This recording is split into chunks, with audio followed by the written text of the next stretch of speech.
And as you see, the Statue of Liberty still a beacon shining bright over lower Manhattan this evening. At this hour, Richard Roth, who has been following the president's tour there, joins us. Richard, is the president still in town?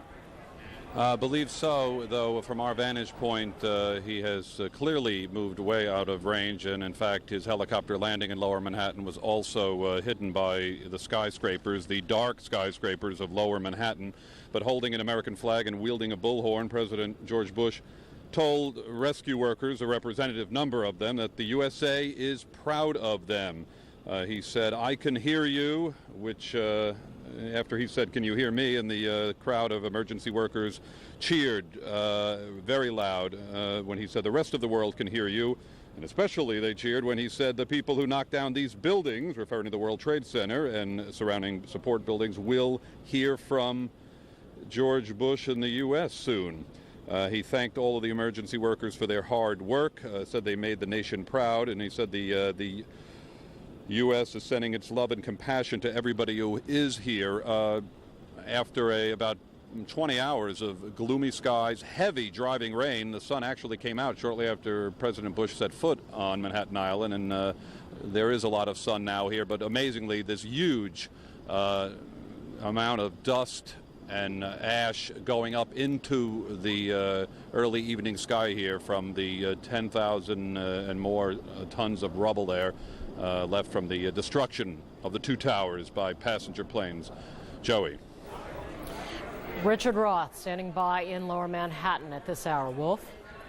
Thank you, Joey. Let's go back to CNN's Martin Savage. He's down near all of that rubble at Ground Zero in lower Manhattan. Marty, tell us about some of the other buildings that are still up, those huge buildings, but they seem the windows are all out. Are those buildings going to be able to be renovated? Are they still going to survive this disaster? No, there are a number of them that are not going to survive the disaster. The big question that's being asked at this point is, will they come down on their own, or will they be pulled down? And if they're pulled down, when and how is that going to happen? The concern is for actually 3 buildings, which are said to be so structurally unsound, they could potentially collapse at any moment. It is something that has concerned the engineers that have been watching over those buildings, because those buildings hang over the very people that are trying to rescue and search for any survivors. So it is a critical issue of the moment. It was very critical when the winds were blowing and the storms were in the New York area. As you can see, the skies have cleared, but the smoke continues to billow from building number 7 that's collapsed behind us here, and the remains of the Twin Towers, a debris pile that now measures about 100 feet tall from buildings that used to stand 110 stories in the air. As for the other buildings, they did sustain heavy damage. The difficult part here is that some of the buildings that look so heavily damaged may in fact be the ones that are more structurally sound. Yet the newer ones that didn't seem to suffer as much damage, or buildings that almost seemed untouched, have been told to us as being in danger of falling down. It's an unusual dichotomy here, and appearances are not what they seem. They watch the buildings, they hope to make repairs. Finding survivors is the first priority. Wolf? So Marty, what you're saying is that those hundreds of search and rescue people that are engaged in this operation right now and dealing with all the rubble, perhaps including the reporters like yourself who are there, there's still a serious danger to all of them. Well, there is a threat. They try to manage the danger. As I say, the engineers literally watching the back of these rescuers, and they have gone into the buildings, continue to go into the buildings, monitoring the cracks, monitoring any change, listening for sounds of shifting. And so that is something that they will watch very carefully. It is a danger, but they realize that the possibility of finding a survivor, at least in the minds of the rescuers that they tell us, is much greater than worrying about buildings coming down on them. And I take it, Marty, that people are already looking ahead to some of those other buildings that were near the World Trade Center, some of those huge buildings, and we're looking at some of those pictures right now of the necessity of having to implode them the way we've seen old buildings around the country from time to time being imploded. It's clear that some of these buildings, I'm not going to mention specifically yet because they are still trying to make determinations, but a number of these buildings will have to come down. They are just not safe enough to continue to be in this area. So it's not just the Twin Towers, it is this whole area that will have to undergo a complete renovation. At last report, there were at least some 25,000 people that were made homeless as a result of the disaster that happened here. Of course, that is a minor difficulty on top of the cataclysmic tragedy that many families have suffered. Well, And we've heard, Marty, of many family members trying to reach the rubble, even though it is, as you point out, very dangerous. What are the police and other law enforcement authorities doing to keep family members, loved ones, friends who just are desperately searching for their loved ones away from that scene? Well, in fact, there are a number of family members that we have run across that are now acting as volunteers that went into the debris. I talked yesterday to a man whose son is a New York City firefighter who's now missing. He showed up yesterday with the son's dog. He hopes with the dog and with himself that they can go and find his son. And then there was another case of a young man, an engineer, who also showed up to volunteer to carry out by hand buckets of dirt. He isn't there because of his engineering expertise. He's there because his brother was in one of those twin towers and is now missing. That's how the relatives come here to find their own. Well, one final question, Marty, before I let you go. Is there a need for more volunteers? Because I'm sure there are people not only in the New York City area, but all over the country, perhaps around the world, who would be more than happy to come to New York and volunteer for that kind of work, if in fact there is a need. Well, the need is a question that needs to be worked out. There are a lot of volunteers, a lot of professionals that have shown up from other communities. The question is, how long can they stay? Many of them will have to leave perhaps by the end of this weekend and begin returning to their own jobs and to their own police or professional jobs that they have. So who will come in to take their place? It's being organized. In fact, for the first time today, one rescuer said, "We finally got it organized inside." Wolf. Thank you very much, Marty Savage in Lower Manhattan, near the scene of all of that rubble. Joey? Wolf, the Bush administration has talked about the exiled Saudi millionaire Osama bin Laden as being the main suspect behind Tuesday's attack. Joining us now to talk more about Osama bin Laden is Hisham Melhem, who is the Washington bureau chief of the Lebanese newspaper Al-Safir. Mr. Melhem, if you can talk to us a little bit, there has been sort of this knee-jerk gut reaction among many people in the United States that if Osama bin Laden can be proven to have ties to these attacks, then a swift quick strike on this individual is the way to go, is the way to retaliate. Is it that simple?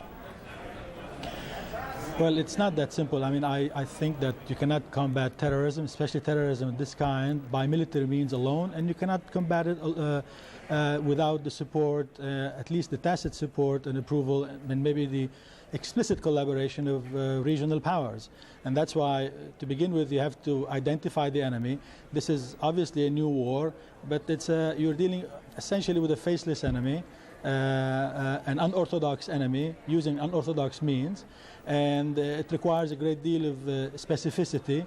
And I think the people of the region will probably go along with retribution and punishment if it is directed at the culprit alone, after you come up with convincing evidence.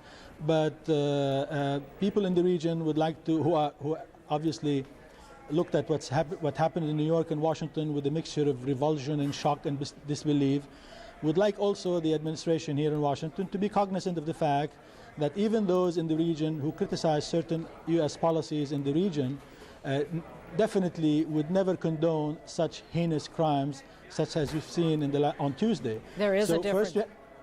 First you have to identify the enemy and then deal with it, but clearly deal with it also in context. Well, talk to us on the couple tracks that you started out by outlining, one of those being the notion of a military strike being the appropriate response. Why is that not? I mean, talk to us specifically about why a military strike might be A, so difficult in the region, and B, produce some consequences that people might not have considered. I'm not saying no military strikes in absolute terms. But if you're talking about lashing out as without really defining the enemy, coming up with strong convincing evidence and work with the neighboring states on a clear strategy, you probably end up repeating what happened in 3 years ago when Osama bin Laden's camps were bombed to no avail, and when the United States bombed a pharmaceutical plant in Khartoum, Sudan. That was the wrong target. And there was anger. I mean, this generated actual anger among some people who may have peripherally supported the same notions as bin Laden, but might have actually been motivated to back him more specifically as a result. I mean, that created a great deal of anger, absolutely. But again, just as people here understandably are angry and outraged and frustrated because civilians were killed for no reason, I think people in the region, if they see that the American retribution is going to lead to civilian casualties, to so-called collateral damage, also they will be very angry. Things in the region are at the boiling stage. We've seen what's taking place in the Palestinian occupied territory. There is a great deal of anger, there's a great deal of frustration in the Arab street. And of course, nothing justifies, no cause, no grievance, no religion justifies what happened in New York. But then again, leaders in this country are called upon at this stage to deal with the situation rationally, in a cold-blooded fashion, if you will, and deal with this incredible phenomena, which not only threatens the United States or the West, it also threatens the existing way of life in the region. Osama bin Laden is one of those false prophets, self-appointed angels of death, who are wreaking havoc not only in the West, but also in the Arab world. But you have to define the enemy, and you have to work with the neighbors, and you have to also address the political grievances in the region. Again, Mr. Mellon, I ask you to stand by for a moment here because you have very important information, but we also want to give our viewers a notion about what is happening right now in New York City. In fact, this is New York Harbor, and you see the red crosses painted on that ship. That is the USNS Comfort.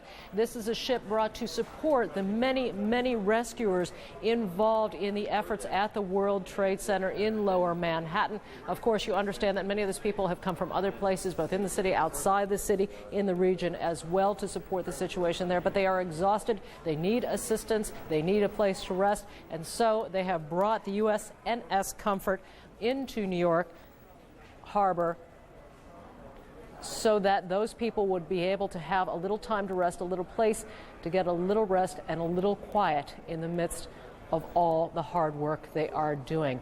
Also at this hour, in fact at 7 o'clock Eastern, we are anticipating in many places in the country a candlelight vigil, and at this hour that has already begun in Birmingham, Alabama.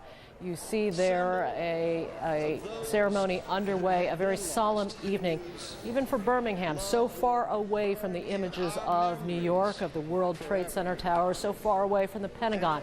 Even in Birmingham, Alabama, there is this commemoration this evening, and as you see, candles being readied for the many people who are being involved. I know that there are being emails passed around all over the country today. In fact, I've received some myself from people suggesting that tonight is the night, that 7 o'clock this evening is a time for the entire nation to stand unified, to light these candles of remembrance, of hope and honor for those who have been lost. Wolf. Around elsewhere around the United States, we're now looking at a picture from Somerset. Not yet, but we shortly will be looking at a picture from Somerset, Pennsylvania. Here it is right now. Somerset, Pennsylvania, of course, not far from the crash of that other airliner that went down in Pennsylvania, the plane that was supposedly turning around, heading back towards Washington. But after reports of a struggle on board, the plane crashing near Somerset, Pennsylvania, about 80 miles or so outside of Pittsburgh. This candlelight ceremony in Somerset about to begin, as are candlelight ceremonies all over the United States. An outpouring of sympathy and support. Here's another candlelight ceremony in nearby Arlington, Virginia, just outside of Washington, D.C., where I am. Arlington, Virginia, right across the Potomac River, not far, of course, from the Pentagon, where that American Airlines jetliner smashed into the Pentagon early Tuesday morning. Arlington, Virginia, home of so many government employees and officials who work, in fact, at the Pentagon, outpouring of support around the United States. These candlelight ceremonies, by the way, were well coordinated around the country through the internet. Let's listen to this ceremony that's now going on in Birmingham. We're from the city